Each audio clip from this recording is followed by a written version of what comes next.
Greetings and a very good morning to all my viewers. My name is Parveen, and today I am about to present the topic about the implications of aspirations and direction of education towards the formation of educator-spirited teachers. So, before we go further into the slides, I would like to state that this presentation is to fulfill the course assignment of GPPP1092 Introduction to Education Studies and Learning only. All similarities and information are taken from open sources, and there is no intention to touch the sensitivity of any party. With that, now let's get into our slides. So let's take a look at the table of content of these slides. So the first one that we're going to take a look at is about Malaysian Education Quality Standards, which is SKPM. Secondly, we are going to move into the 5 aspiration systems of education, 6 aspirations of students, and then we are going to take a look at the 11 shifts of transformation in Malaysian education system, implications of aspirations and direction towards the educator-spirited teacher, and last but not least, we are going to understand what does the educator-spirited teacher means. And into that, we are going to split it into 3, where we are going to take a look at teachers' ethics, MOE culture and work ethics, and also the implications towards the personality of excellent teachers. So without further ado, let's get into our first subtopic.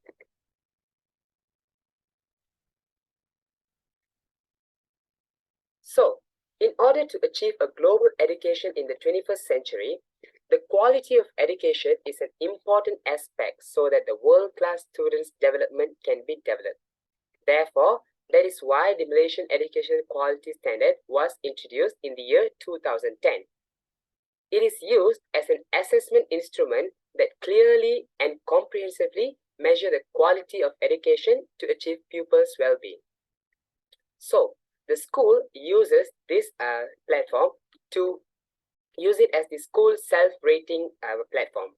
And while the JPN and PPD of each state use it to implement monitoring and supervision of each school.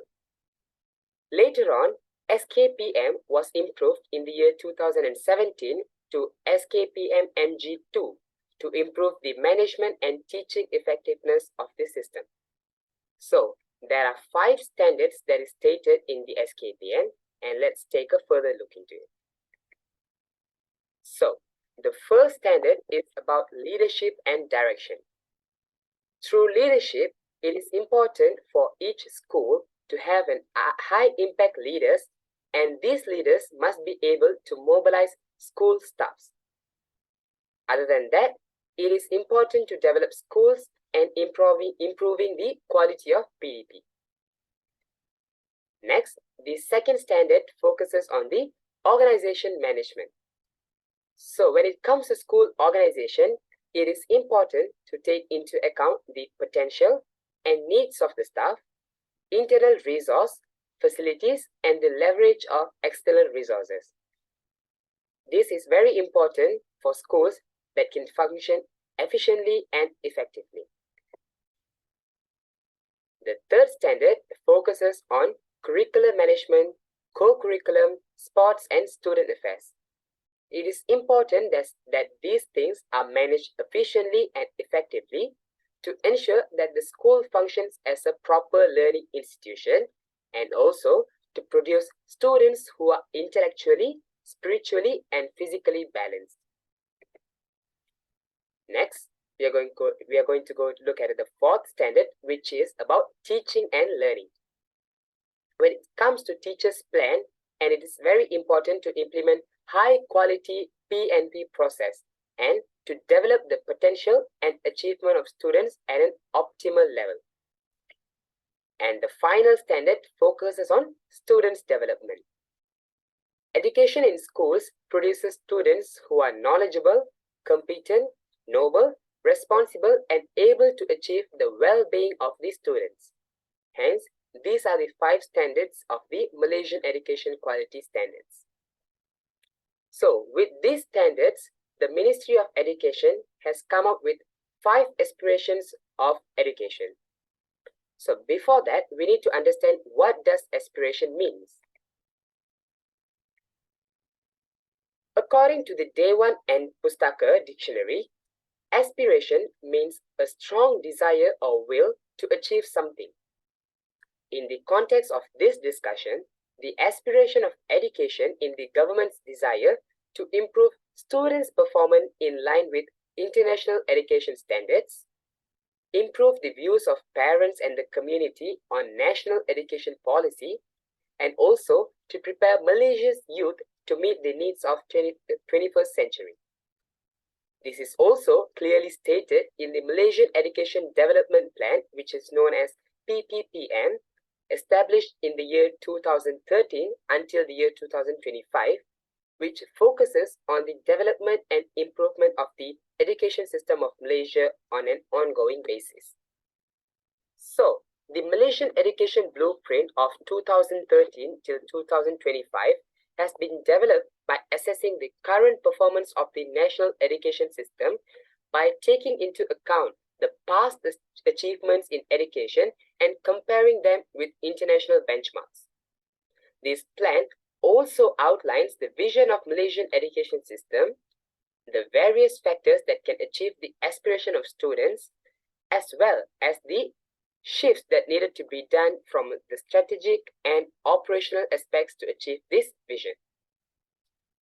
In the year 2011, the Ministry of Education launched a comprehensive review on the national education system as an effort to develop a new Malaysian education development plan.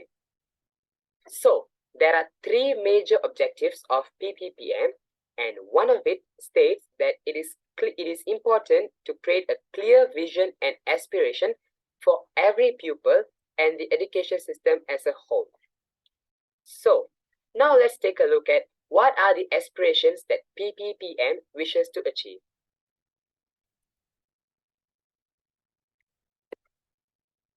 So, there are 5 aspiration systems of education, and the first one is about access.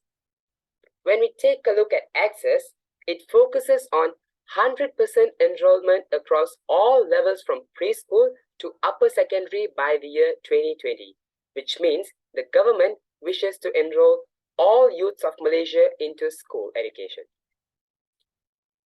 Secondly, the aspiration focuses on quality, which is understanding the current performance and challenges of Malaysian education system with a focus on improving access to education, raising the standard of Malaysian education, closing achievement gaps, fostering unity among students, and also maximizing the system efficiently. Moving on to the third aspect, which focuses on equality. Through this aspiration, the Malaysian Ministry of Education focuses in the reduction of 50% in achievement gaps, whether when it comes to students from urban or rural schools, students from different socio-economic backgrounds, or even students with different genders by the year 2020. Fourth, the aspect is about unity. Through this, Ministry of Education wants to implement an education system that promotes shared values and experiences by encouraging students to embrace diversity. And finally, the fifth aspect is about efficiency. Efficiency is a system that maximizes students' outcome within the current national budget. So those are the 5 aspiration systems of education in Malaysia. And besides that, not only focusing on the Malaysian education system, but also the PPPM implements 6 aspirations of students that needs to be achieved. So what are the 6 aspirations of students that we are going to take a look at? The first one focuses on knowledge. At the most basic level, it is important for every child to be fully literate and numerate. Beyond this, it is important that students master core subjects such as mathematics and science and acquire a rounded general knowledge of Malaysia, Asia, and also about the world. The second aspiration of student focuses on thinking skill. Every child will learn how to continue acquiring knowledge throughout their lives and to be able to connect different pieces of knowledge and create a new knowledge. The third aspiration focuses on students' leadership skills. In our increasingly interconnected world, being able to lead a work being able to lead a work efficiently with others is quite critical. The education system will help each student to reach their full potential by creating either formal or informal opportunities for students to work in teams and take up leadership roles. Moving on to the fourth aspiration, which is to have bilingual proficiency in each student. Through this, PPPM will be able to achieve where every child will be at minimum operationally proficient in the national language, which is Bahasa Melayu, and the international language of communication, which is English. The next aspiration of students is about ethics and spirituality. Through this, the education system aims to instill strong ethics and spirituality within every child to prepare them for challenges that they will inevitably face as an adult. And finally, the sixth aspiration of student is about national identity. An unshakable sense of national identity tied to the principles of Rukun Negara is necessary for Malaysia's success and future. Hence, every child will be proudly identified as a Malaysian, irrespective of ethnicity, religion, or socio-economic status. So those are the 6 aspirations of students that is wished by the PPPM to instill in every Malaysian youth. So, how are we going to achieve all these aspirations, if you may ask? And to answer that, the Ministry of Education has come up with 11 shifts of transformation in Malaysian education system.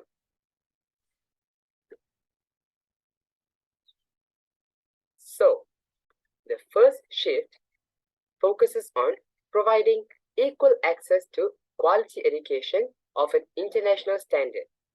And for this, the Ministry of Education has launched revised primary and new secondary curriculum in the year 2017. The second shift focuses to ensure every child is proficient in Bahasa Malaysia, English, and an additional language. For this, the Ministry of Education has made the English language SPM paper as a compulsory past paper and also expanded opportunities for greater exposure to the language.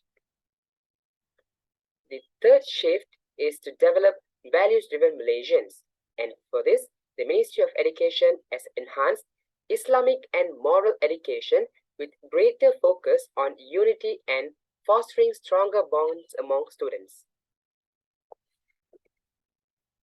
The fourth shift is to transform teaching into the profession of choice, and for this, Malaysia Ministry of Education has revamped the IPG to world-class standards by 2020. Moving on to the fifth shift is to ensure high-performing school leaders in every school. And for instance, the Ministry of Education has enhanced the selection criteria and succession planning process for principals from the year 2013. Shift number 6 focuses on empowering JPN, PPD, and schools to customize solutions based on needs. The Ministry of Education ensure all government and government-aided schools to receive equitable financial support. The seventh shift focuses on leveraging ICT to scale up quality learning across Malaysia. And a good example that I can give for this is the Ministry of Education has provided internet access and a virtual learning environment via One Bestari Net for all 10,000 schools around Malaysia. moving on to this shift number 8 is to transform the ministry into delivering capabilities and capacity. For this, the Ministry of Education has designed new functions and structure for the ministry with implementation from the year 2016. Shift number 9 focuses on partnering with parents and community and also private sectors at scale. For this, the Ministry of Education has invited every PIBG to provide input about teachers' quality and the contextualization of the national curriculum from the year 2016.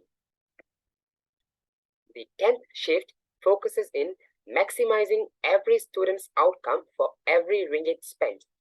And for this, they have come up with an initiative to link every program to clear students' outcomes and annually rationalize programs that have low impact on students' education. And the final shift is to increase the transparency for direct public accountability. For this, the Ministry of Education has made a great effort to publish an annual public report on the ministry's current progress against blueprint targets and initiatives starting from the year 2013. So these are the shifts that has been made by the Ministry of Education to improve the Malaysian education system. So from this, we are able to see and understand that the Ministry of Education of Malaysia has strived in order to upgrade the standard of Malaysian education system.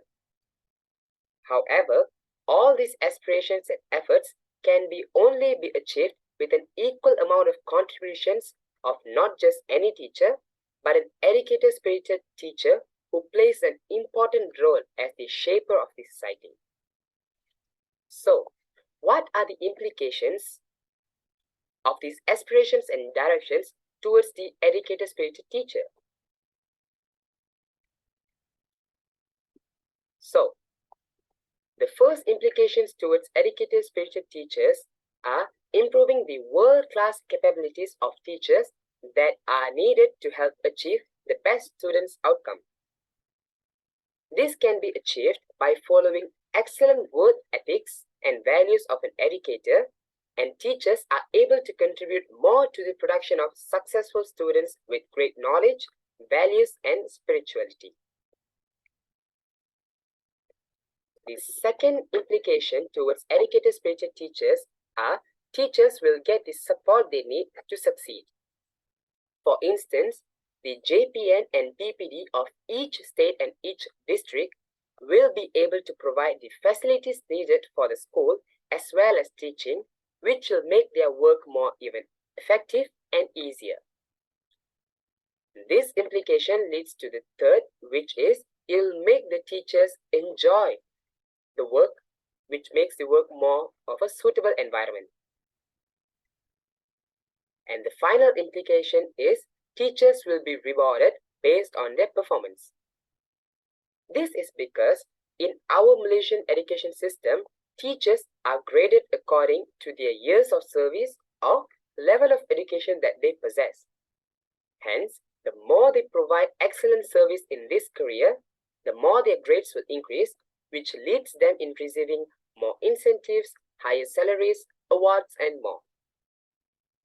So, as I've been mentioning the word educator-spirited teacher, do you know what it means? Well, that is what we're going to take a look at our next slide, which is what does educator-spirited teacher mean?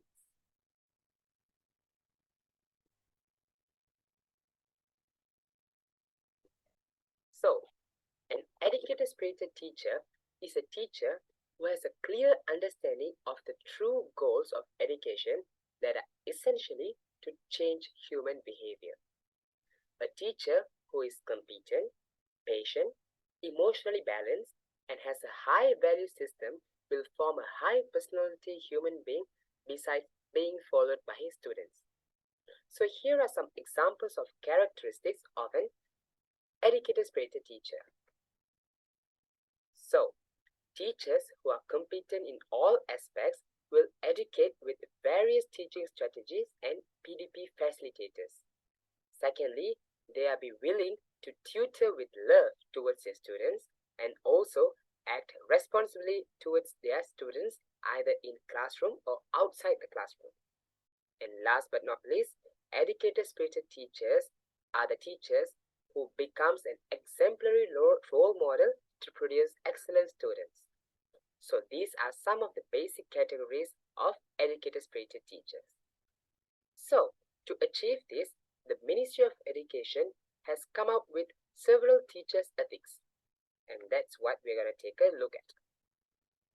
So when we talk about teachers' ethics, a basic quality or principle that every teacher should have is the sense of responsibility.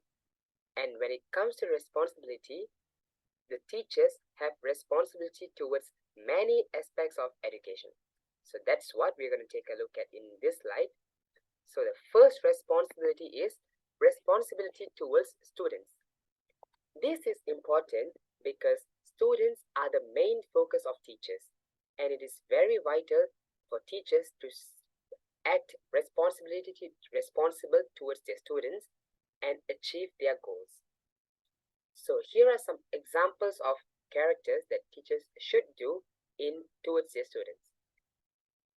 The first is prioritizing the students either in the classroom or outside the classroom. Take fair actions against all his students, and also teachers should guide students and develop students' potential. Other than that, teachers also play a great responsibilities towards the parents of the students that they are teaching. This is also important as students spend most of their time at school and also at home. So it is important for teachers and parents to have the same mindset about the student in order for them to develop that child together. So what are the responsibilities towards parents? The first is establishing good relationship with parents, always channeling information about pupils to their parents, and also avoid using or being influenced by the position and economic status of the pupil's family. Moving on to the next responsibility is towards the nation and country.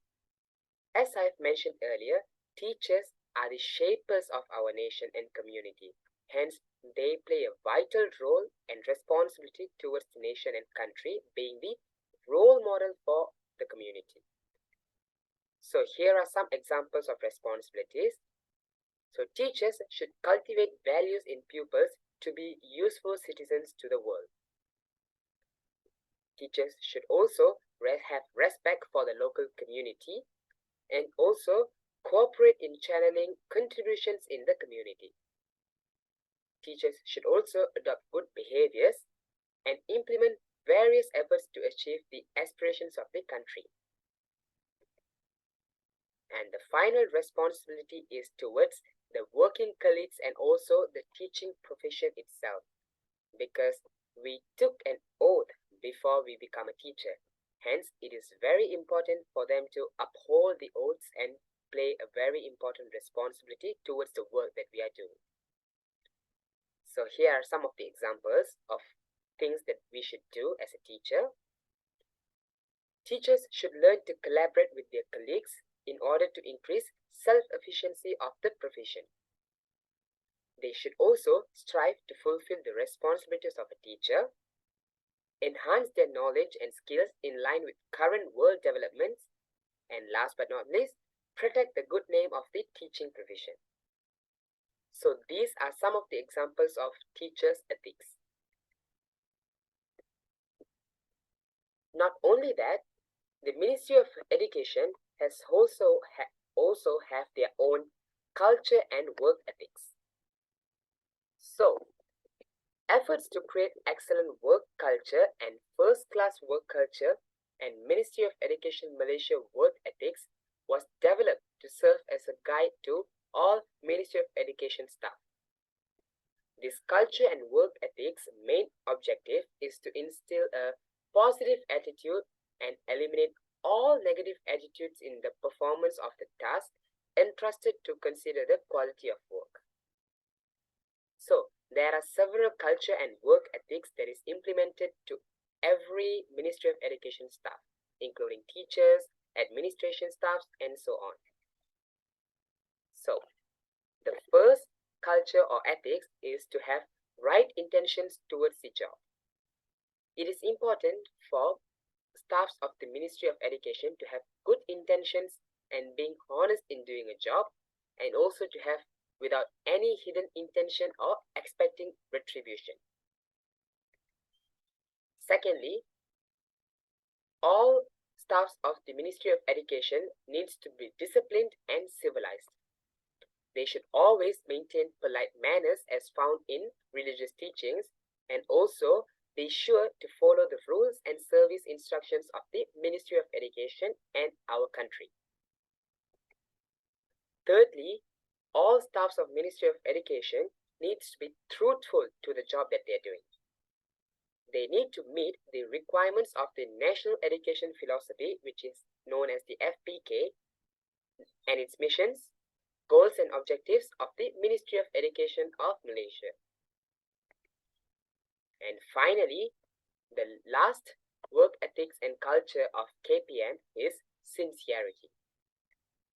Every staff of Ministry of Education needs to accept responsibility willingly and a pure heart, and do not prevent or evade responsibility.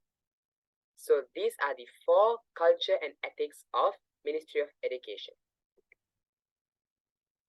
So, by following all these ethics and culture, what are we going to achieve? There are lots to achieve through these implementations of work culture and ethics. And it plays a very important implication towards the personality of excellent teachers. So there are several implications towards the personality of excellent teachers. And the first one is teachers will be able to become the cultivator of unity and nation building. This is because excellent teachers with an educator spirited will always be aware of issues of unity, and they will strive to create understanding and cooperation among the students. Next, the implication is they will be able to create a balanced and harmonious human capital shaper. Through following all this work culture and ethics, teachers are responsible for educating and imparting knowledge to achieve the FPK's aspiration to produce a balanced and harmonious human being. Next, they will be also able to adopt an excellent work culture, because an excellent work culture will be achieved if the teacher practices a comprehensive and positive work ethic and integrity attribute. And finally, the implication towards the quality and personality of excellent teachers are implementing lifelong learning character. Teachers play an important role in ensuring lifelong learning to enhance the professionalism of the teaching career, meaning that teachers should always have an open mind to receive knowledge from all sources at any age. So, that is the end of my sharing for today's topic. I hope everyone that is watching has clearly understood the topic that I have explained. Thank you for watching.